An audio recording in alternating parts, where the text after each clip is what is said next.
নমস্কাৰ আজি আপোনালোকলৈ মই লৈ আনিছো এটা খুব ধুনীয়া টিফিন টিফিনটো হৈছে ওটছ কিছু গুড় আৰু আপোনালোকৰ বাবে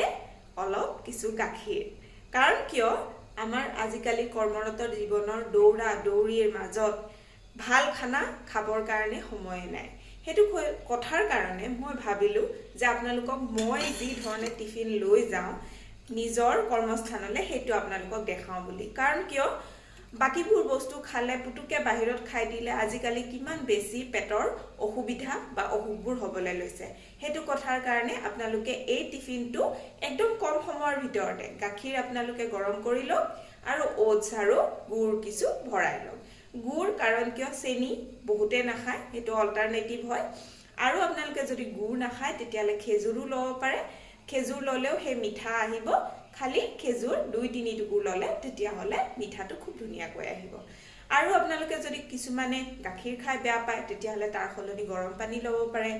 ওটছ খাই বেয়া পালে তাত আপোনালোকে চিৰা বা মুড়ি বা কোমল চাউল বৰা চাউল হেনেকেও লব পাৰে কিন্তু এটো একেবাৰে কম সময়ত বনাব পাৰি ঠিক কৰি লব পাৰি আৰু আপোনালোকে খাবলৈও ভাল লাগিব ধন্যবাদ আজিলৈ ইমানে